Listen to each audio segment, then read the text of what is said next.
अब हम हैं यिर्मयाह नबी की पुस्तक उसके 37वें अध्याय पर, जहां हमने एक अंश को अर्थात 10वें वचन तक हमने देखा। उसको पृष्ठभूमि में डालते हुए हम 11वें वचन से आगे आज देखेंगे। यिर्मयाह 650 बीसी से 570 बीसी में हुए। उनके देखते देखते सब उजड़ता गया। यिर्मयाह बोलता गया, लोग अवॉइड करते रहे।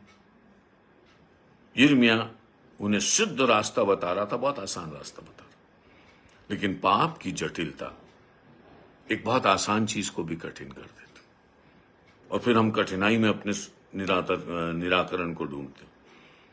जब करेंगे तब करेंगे, भूखे रहेंगे, काया को कष्ट देंगे, सोएंगे, इसमें से क्षमा आएगी? कहां से आएगी? सीधा रास्ता परमेश्वर ने अपना पुत्र दिया है। अपन अपने पापों से माफी मांगे, उनका अंगीकार करें, उनके बलिदान को, उनके लहू को अपने जीवन में लें। सीधा मार्ग है, आसान मार्ग है, मुफ्त में मिलने वाला मार्ग है। जब परमेश्वर अपना हाथ बढ़ाकर अपने उद्धार को हमारे जीवन में उंडेल देना चाहता, तो हम क्यों जिद्दी आते हैं कि नहीं नहीं ऐसे नहीं लेंगे, हम अपने तरीके से। दुनिया में क्या है? हट है।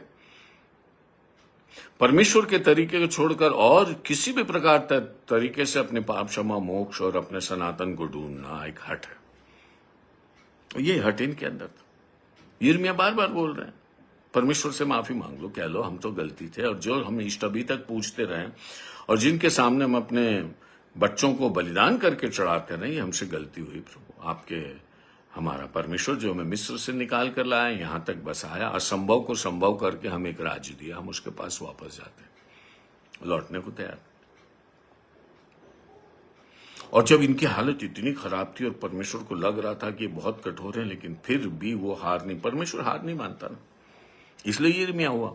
यिर्मयाह के होने की जरूरत क्या थी? क्योंकि लास्ट स्टेज थी ना। यशायाह के समय में फिर भी अवसर था। यिर्मयाह का समय तो वो समय था जब यिर्मयाह ने उन्हें अपनी आंखों से गुलामी में जाते देखा ना, तो वो तो बिल्कुल टर्मिनल स्टेज पर था। उसके होने की क्या जरूरत थी? जब खुदा ने कहा जाओ, तुमको मैंने डाल दिया, डंप कर दिया, तो फिर बचाने की क्या जरूरत? जब किसी चीज को आप कचरे में फेंक देते तो फिर उठाते थोड़ी, फिर उसकी तरफ देखते भी नहीं। तो वे लोग जो सांसारिक रीति से और हमारी रीति से और अपने सोच समझ के अनुसार पाप में इतने मुब्तला था कि जिनके बचने की कोई उम्मीद नहीं थी, खुदा फिर भी प्यार कर रहा, फिर भी संदेश दे रहा। आज लोग परमेश्वर का इनकार कर दें, नास्तिक हो जाएं, कुछ भी हो जाएं, एंटी क्राइस्ट आ रहा है, बहुत ज्यादा ख्रिस्ट विरोधी हो जाएंगे, तो क्या खुदा अपनी बात करना बंद कर देगा? उसने बोल दिया, अपने नबियों के नबी अपने पुत्र के द्वारा बोल दिया। लोग ढीठ हो जाएंगे, फिर भी सुसमाचार सुनाया जाएगा। जिस दिन तक यीशु दोबारा नहीं आएगा, इस दुनिया में सुसमाचार प्रचार किया जाएगा और लोग उद्धार पाएंगे। आपको अच्छा लगे बुरा लगे, एंटी क्राइस्ट को भी बता दो कि तू रोक नहीं पाएगा, क्योंकि खुदा का प्यार ऐसा है कि वो आखिर तक अपने बच्चों को अपनी गोद में लाना। ये उसका कंपैशन है, उसकी सिंपैथी, एम्पैथी है जो मेरे और आपके साथ। उसको एंजॉय करें, उसके अनुग्रह में बने रहें, उससे प्रेम करें, उससे लिपट कर चलें। योशिया राजा बन गए,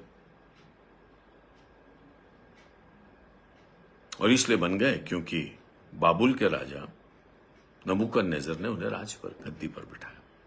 वर्चस्व उन्हीं का चल रहा था। योशिया और यहोयाहाज तक फिरौन नको राजा बिठा रहे थे। उस इलाके में उनका ये तो छोटा सा देश था, किसी के भी अधीन हो जाता था, कहता था साहब चलो आप हमारे अधिकारी, आप राजा बनाओ, वही राजा रहेगा।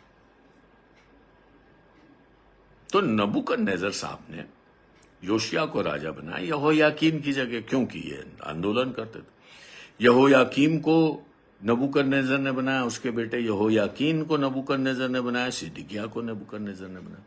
सिदकिय्याह योशिया का बेटा था, यूं समझ लीजिए यहोयाकीन का भाई था, वो उसकी संतान नहीं था, क्योंकि यहोयाकीन के पाप के कारण खुदा ने कहा अब कोई गद्दी पे बैठ नहीं पाएगा, तेरी संतानों में से कोई नहीं बैठ। और सिदकिय्याह अंतिम राजा हुआ, उसके बाद राजा ही नहीं हुआ। उसके बाद पूर्ण गुलामी आ गई और सिदकिय्याह के बाद खेल ही खत्म हो गया। वो यरूशलेम की बात करने वाले ही नहीं थे। 70 साल तक कोई यरूशलेम का नाम भी लेने वाला नहीं था। ऐसे समय में सिदकिय्याह को राजा ठहराया था। और सिद्ध किया परमेश्वर के विरुद्ध में था, बहुत ज्यादा सहयोगी नहीं था। इसलिए उसने व्यथा कथा चेंज नहीं की। वही बाल का मंदिर, वही सब कुछ, वही गंदे काम, वही 10 आज्ञाओं को तोड़ना। लेकिन नबी था तो बेचैन तो करता था, खुदा का भेजा हुआ था। अब सिद्ध किया ना उसको निगल सकता था ना उगल सकता था। प्रॉब्लम यह था कि जो झूठे नबी बोल रहे थे उनमें से कुछ भी नहीं हो रहा, और जो नबी यिर्मयाह बोल रहा वो सब हो रहा था। हालांकि इनके लिए फेवरेबल नहीं था, इनको पसंद नहीं था, लेकिन होना तो होना है ना, आप इनकार तो नहीं कर सकते ना।